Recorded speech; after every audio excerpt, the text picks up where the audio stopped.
नमस्कार, पुनः स्वागत आपका हमारे इस नए वीडियो में। आज हम चर्चा करेंगे एक कहानी की। एक कहानी के माध्यम से हम आज के परिवेश, आज का जो स्थिति है, उसके बारे में समझाने की कोशिश करूंगा। साथियों, एक किसान था और किसान अपने खेतों में केले की खेती किया करता था। केला लगाता था, उत्पादन होने के बाद उसे बेचा करता था, जिससे उसका जीवन यापन रहता था। उस एरिया में, उस जगह पे अधिकांश बंदरों का झुंड रहा करता था। बंदरों का भी बसेरा उस एरिया में था। होता क्या था कि जब केला पक करके बड़ा हो तो बंदर भी उस खेत में आते थे। आने के बाद वो भी उसमें से अपना अंश जो होता था केला, वो खाते थे। उनका भी जीवन चलता था। किसान भी जब आता, देखता कि बंदर उसके खेत की क्षति कर रहे हैं, तो वो उनको मारता, उनको भगाता, भगाने की कोशिश करता। इसी तरह दोनों का जीवन कट रहा था। समय आया, धीरे धीरे वह किसान जो था, उसकी आयु हुई, उम्र हुआ और वह मर गया। उसके बाल बच्चे उतना खेती के प्रति केयरफुल नहीं थे। एक दो बार प्रयास करते, खेती करने का प्रयास किया। बंदरों का आतंक ज्यादा बढ़ गया। बंदर खेतों को ज्यादा क्षति करने लगे। तो एक दो साल होते लड़कों को लगा कि ये बंदर तो सब खेत को खत्म कर देते हैं। इतना मेहनत से हम खेती लगाते हैं और ये बंदर जो हैं उस खेत को खा जाते हैं। कुछ दिनों के बाद वो छोड़ ही दिए, खेती करना ही बंद कर दिए। नतीजा क्या हुआ? अब उन बंदरों को भोजन की व्यवस्था नहीं होने लगी। जो पहले केला वहां लगता था, वो केला जब अब नहीं लगने लगा तो उनके लिए भूखों मरने की स्थिति हो गई, क्योंकि अब वहां खेती नहीं हो रही थी।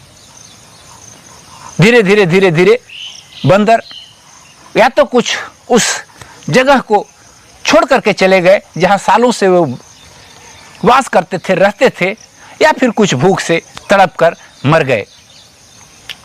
ये ठीक है, यही स्थिति आज देश के किसानों की हो रही है। और कुछ वही बंदर टाइप लोग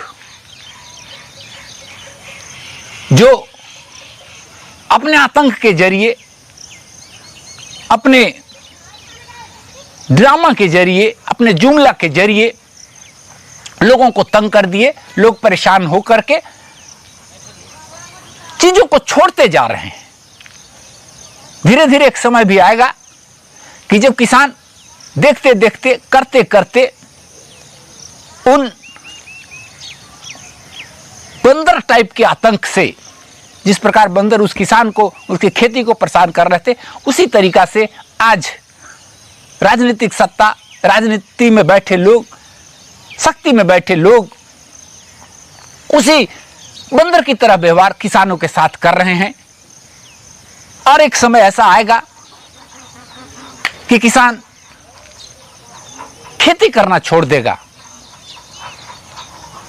नतीजा समझ सकते हैं कि जब खेती नहीं होगी तो किसान तो मरेगा ही, इसमें कोई दुमत की बात नहीं है। लेकिन साथ साथ उन लोगों का भी क्या हाल होगा जिनके लिए भोजन की व्यवस्था यह किसान अपने संघर्षों के जरिए हमेशा से करता रहा है। कुछ दिन तक उन बंदरों को भी लगता था कि अब हमने तो पूरा सत्ता हासिल कर लिया, अब तो जो किसान था वो हमको भगाने भी नहीं आ रहा है, अब तो हम आजादी के साथ इन फसलों को खा रहे हैं, इन फसलों को बर्बाद कर रहे हैं। उसी तरीका के कुछ लोग आज इस देश में भी वही सोच रहे हैं कि उनको तो पूरा का पूरा देश ही मिल गया है, पूरा का पूरा बागवानी ही मिल गया है, पूरा का पूरा सजा सजाया खेती मिल गया है, और उस बंदरों की तरह उसे नोचने में लगे हुए हैं, तोड़ने में लगे हुए हैं, उस गुलशन को, उस खेत को बर्बाद करने में लगे हुए हैं। अच्छे लोग छोड़ देते हैं कि करो, कितना करना है,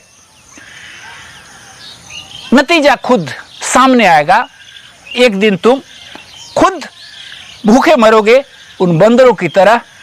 तुम्हें भी या तो इसे छोड़ना पड़ेगा, कहीं जाना पड़ेगा, और नहीं तो भूखों मरना पड़ेगा। मेरे समझ से आप हमारी बात को समझ गए होंगे, और उम्मीद करते हैं कि इस कहानी का इम्प्लीमेंटेशन और इसकी समझ को अब जीवन में उतारने की ज़रूरत है, लोगों को सचेत होने की ज़रूरत है, और उन बंदरों से अपने खेत को, अपने खलिहान को बचाने की ज़रूरत है, कवायद करने की ज़रूरत है। नमस्कार, हम फिर मिलेंगे अपने किसी नए वीडियो में, किसी नए विषय वस्तु पर बात करने के लिए। तब तक सबका दिन मंगलमय हो, सबका जीवन आनंद से रहे।